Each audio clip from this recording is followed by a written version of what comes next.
Today on the Modern Motherhood podcast from All Mom Does, I'm your host, Julie Lyles Carr, and we are continuing to bring you information that we think is going to be so helpful in this time where we are all hunkered down, sheltering, a lot of us working from home, schooling from home, our usual lives, a lot different than they normally look. And yet at the same time, there are some really interesting lessons that I think we're going to carry forward. And so I'm very excited for you to hear today's guest. Her name is Kathi Lipp. And we're going to unpack the story for you on how this interview came to be and the message that she has for us today. So even if you happen to be finding this podcast after all of this crazy is over, there is still so much fantastic information on here that you're definitely want to grab a pen and pencil, a pad of paper, take notes. Today, we hear from Kathi Lipp. Kathi, thanks so much for dropping everything and being willing to be on. Well, okay, that may be my favorite thing because it is timely, but it is also timeless, and nobody has put those two words together. So thank you, Julie. I really appreciate that. Absolutely, because you have been in the business for a long time of encouraging people on, how to keep the houses cleaned out and keep things organized and stay on top of things and all of that. So much great wisdom. And now I had to laugh. I mean, goodness. So let me back up and tell my listeners what happened here. So I have these publicists who reach out to me and say, hey, I've got this great speaker, this great author, this great personality we'd love to have on your show. And we think that they would be great for your listeners. And so I have a whole stack of these. And there is someone who I just love, Robin Barnett. And she reached out and said, hey, would you love to have Kathi on your show? And I'm like, of course I'd love to have Kathi on my show. I hear about her all the time. And she said, oh, she's got this book coming out called Ready for Anything, Preparing Your Heart and Home for Any Crisis, Big or Small. And I was like, great, we can do it sometime this summer. And then all of this started going down. And I was like, I've got to get to Kathi Lipp. I've got to have her help us in this season because Kathi, I serve a population primarily of women who all of a sudden are discovering themselves as the person responsible not only for getting all the work stuff done, but also now for school and all the kids and figuring out the crazy grocery store situations and digging deep into the deep freeze out in the garage and trying to figure out exactly how old those chicken breasts are.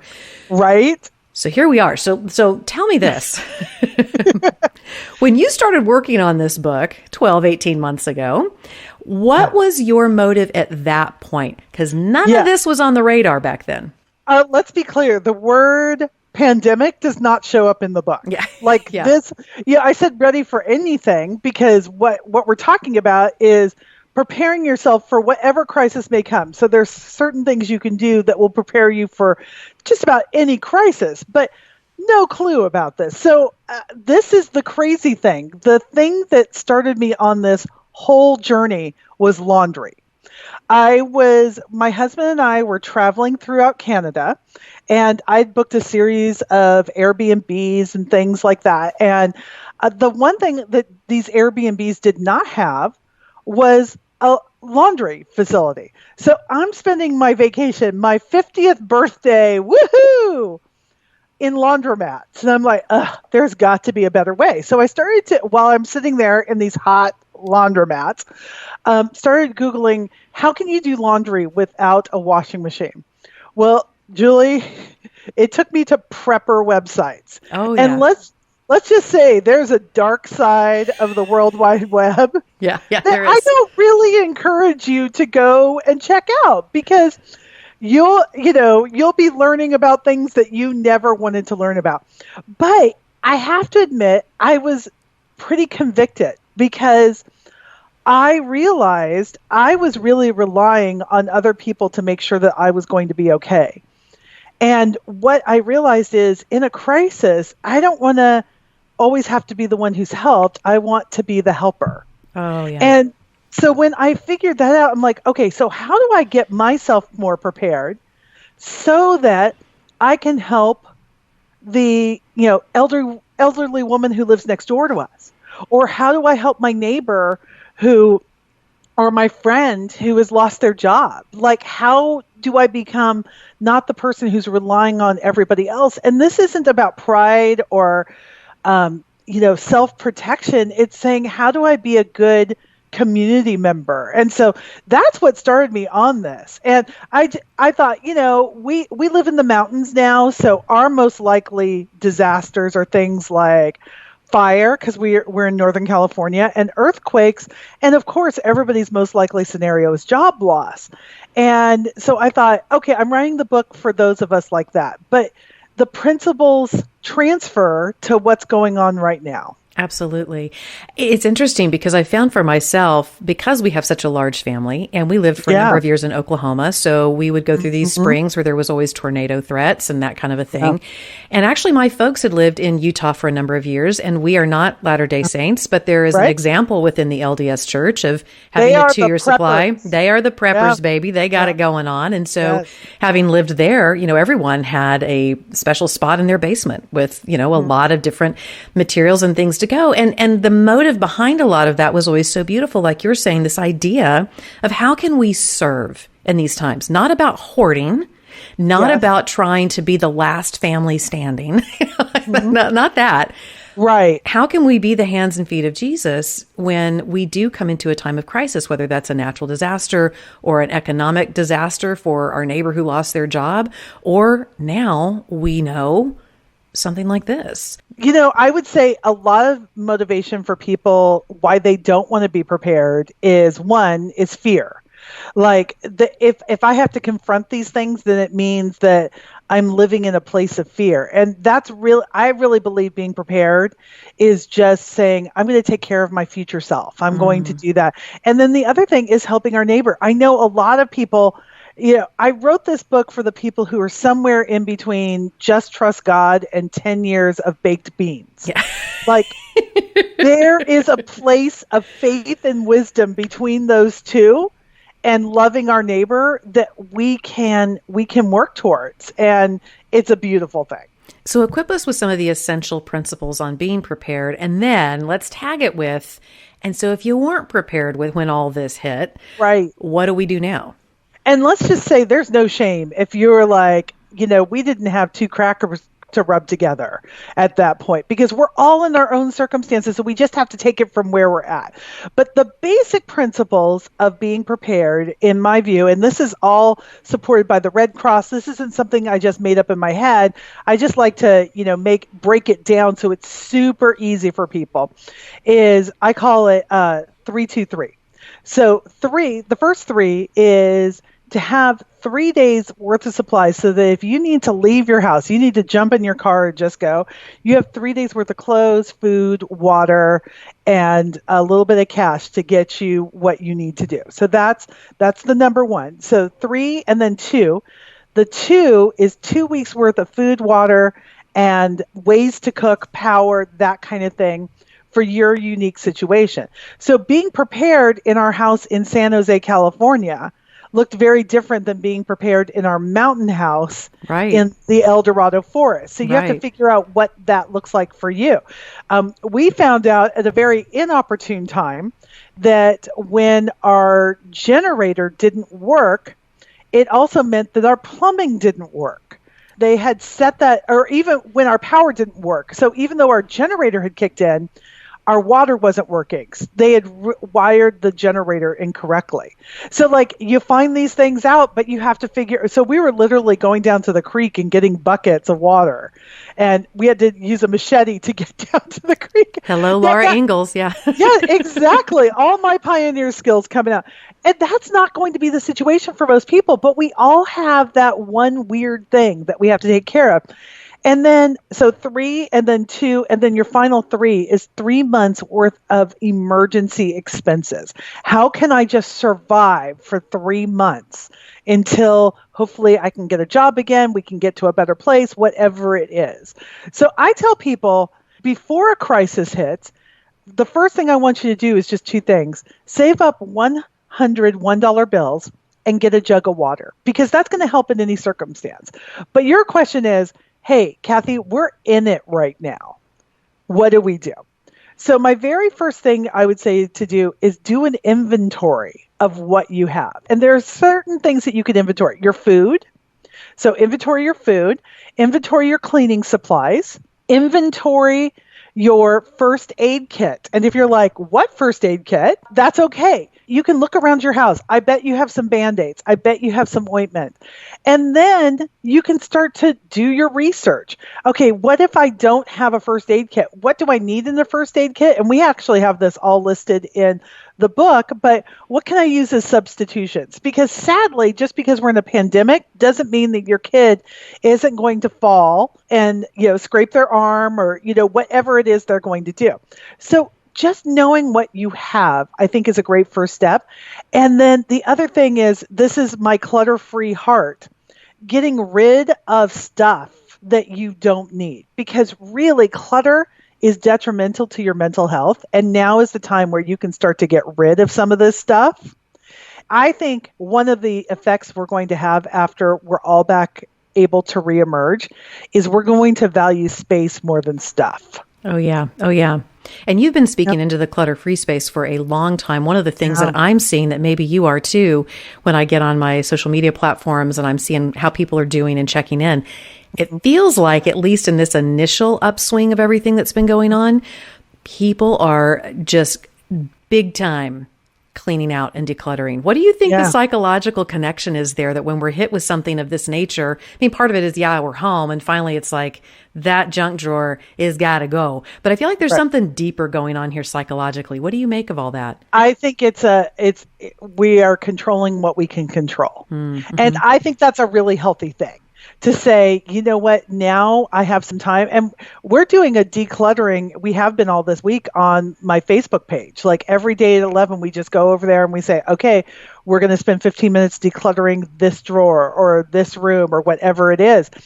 And I think, one, it gives us some purpose. Two, clutter nags at us. And it's like having 1,000 nagging kids. And you don't want to tell your kids they're nagging. Your kids are stressed too. You want to let them know you love them and they're amazing. But you can get rid of the naggy clutter. So there's some control that we can exercise over that. And we've been telling ourselves, oh my goodness, if only I had the time, this place would be super clean. Well, okay. As somebody put it, obviously, that was not my issue. I still don't want to clean. But here's the thing, Fred. If you need a couple of weeks to just hunker down and comfort, that's okay.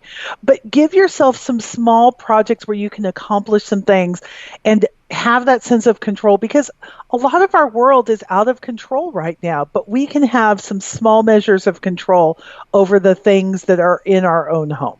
Absolutely. We've been talking a little bit about the practical and just kind of taking an assessment of actually what food we have in the house and maybe coming up with some really creative combinations of things as we have at our house. We've been putting French fries with some things that you would not think to put with French fries. But you know what? That. You know what? Well, it's all fine. Last night we had pulled pork tacos, and we've decided this is a new family favorite. We've never done that before, but we had made some pulled pork. And then I said, okay, how can I reuse this? We could have sandwiches again. But I'm like, we've got tortillas.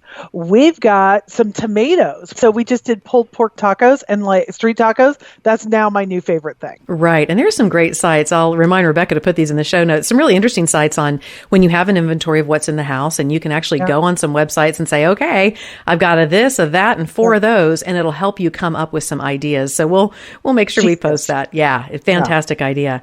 Well, let's pivot a little bit, because we've talked about some of the practical and the physical needs and different ideas about how to go ahead and understand what we have. But, another thing that you talk a lot about is preparing your heart for these crises.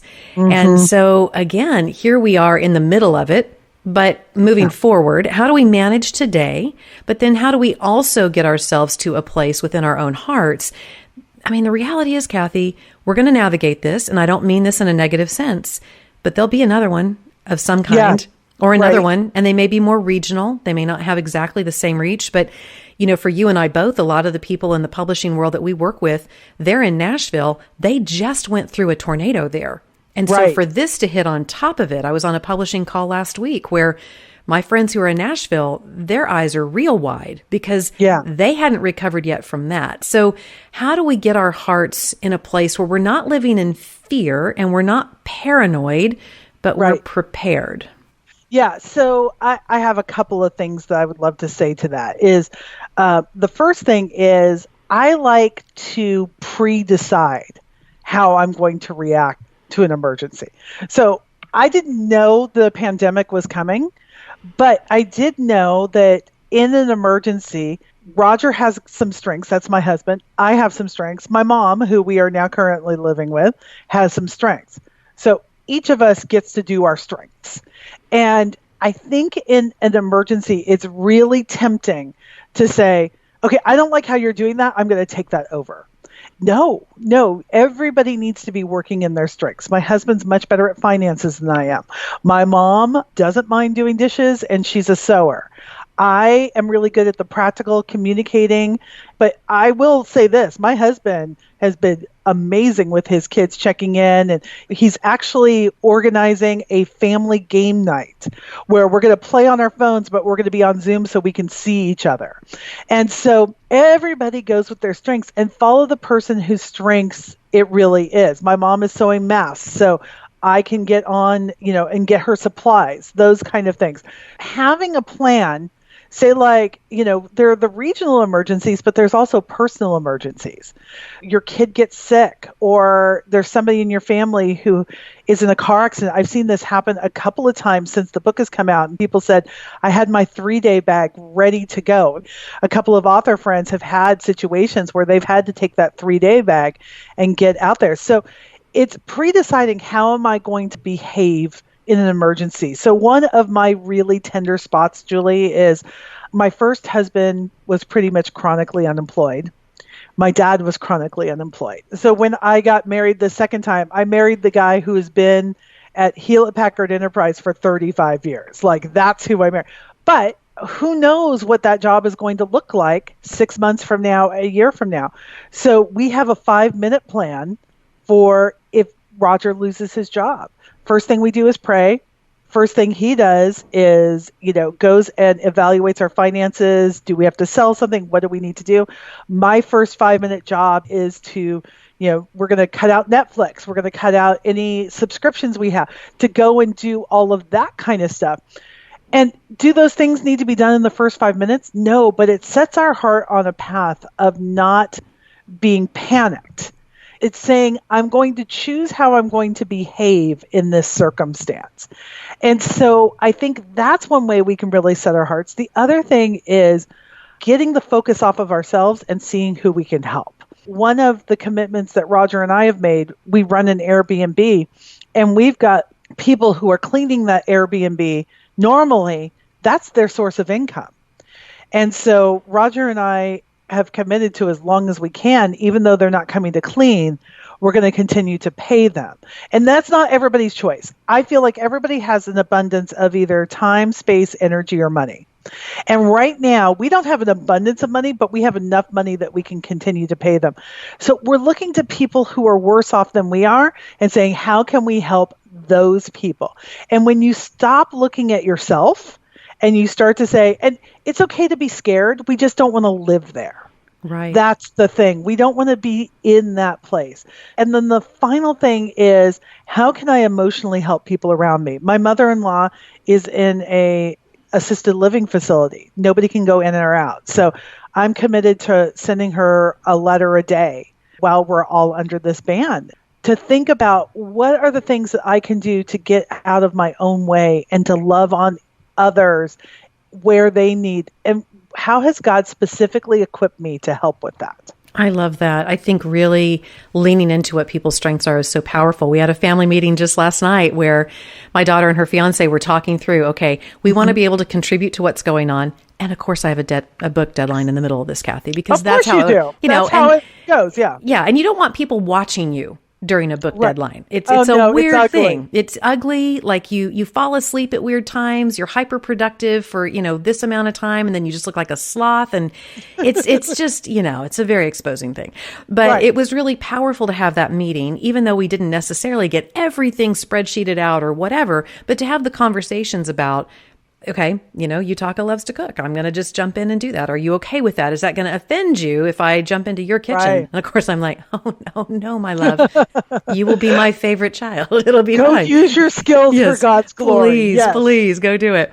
But I love that idea of having a plan and thinking ahead of time. I think it's why we see ER docs and trauma nurses be so powerful because they've actually already thought about, if this kind of situation walks in the door, this is how I'm going to manage it. Yes. I mean, yes. They may have a God-given skill for being able to manage chaos and crisis, but there's also been a lot of training and a lot of forethought about how to do that. So I love your point on that about a 5-minute plan for crises that may pop up.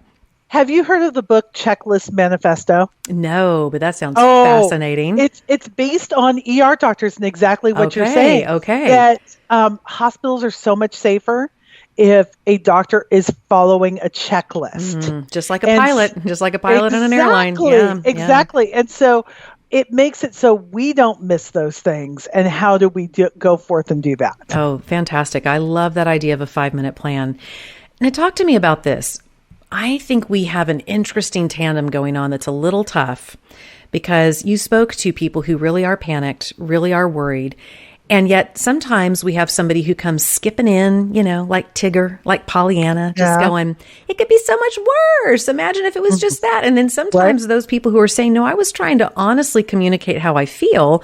And now I feel like you are minimizing this very real emotion I'm having. How do we navigate those waters? Because I want people to be seen and for who they are. I want them to feel comfortable sharing with me. But you're right. We can also end up living in the village of scared all the time. So how do we navigate that? So there is a beautiful thing on Facebook, which is a 30-day snooze. And I have had to snooze people who are gloom and doom and people who are just Pollyanna and like, we're going to get back to it just in a couple of... No. You know what? Those are not the people I need to hear from right now. And that's not the person I need to be. So maybe you need to hear that super bright, bubbly person. That's great. You know what? Make sure you're following them. Make sure you see their posts first. But I think we need to give the grace to let people be who they are in the midst of this. And if you're scared, it's okay to say you're scared. And if it just helps to read memes that are funny, that's okay too. There is a wide range of response to this. I'm not super big on the Enneagrams. I'm just learning a little bit about this, but I'm a 7. So I can definitely go to the Tigger side. Here's my thing. I don't think saying everything's going to be okay helps anybody. I think saying things like, we are going to get through this together. We can do hard things. You're actually more prepared than you think you are. We're just going to help you get out from overwhelmed. Those are the messages, not the ones that are not substantive, the ones that are just trying to ignore the realities. But to say you are more equipped than you think you are, and you can do harder things than you've ever been called to, I think those things are beautiful, empowering things to say. And you control who you listen to. And so I want to listen to wise voices out there. This is why I'm listening to people like Dr. Fauci and, people who are going to tell me the truth, but they are experts at what they are doing. I don't want to listen to anybody who's trying to spin me positive or spin me negative. I want to hear the truth. Absolutely. I think when we know the truth, as Jesus told us, it sets us free. It sets us free to be real about what's going on, and yet at the same time not be caught in spirals of certain emotion that just spin us and don't move us forward. So I love that idea of being very thoughtful about what you are taking in and we need that reminder anyway in general. But I think particularly in a season like this, when we're all a little more raw, a little more vulnerable, to be really thoughtful about who we're listening to, because let's face it, they're going to be those people that we would prefer to listen to because they're telling us a scenario we prefer. And they're going to be those people we don't want to listen to because they're going to tell us things we don't want to hear. But when we understand a little bit more of truth and we do a good job of actually figuring out what that is, chasing down some of those things that are just rumor versus what is really truth and figuring those things out, it's going to really go a long way in helping us be even more prepared. So on the back side of this, the book is in paper form, going to be released in a few more weeks, but it's actually coming out in ebook form and Kindle format on April 7th. So I'm so excited that people are going to have access to this. And you've got some great freebies they can go and get. And I need everybody to go to your socials and check out what you've got going on there, because you've been building a community now. Obviously, you've had a community anyway, but now I just see everybody's going, Kathi, what do we do? So I want people to get over there. I'll have Rebecca put that in the show notes for us. But Wonderful. What do you see on the other side of this? What is the legacy that you want this whole project that now is seeming extremely prophetic? What do you want the legacy of this to be? Because, as we talked about at the top of the interview, it's timely, but it's also timeless. And I don't want people to miss lessons that we learned during this time. So what are the lessons you really want people to take moving forward? Yeah. So our normal should be to be prepared.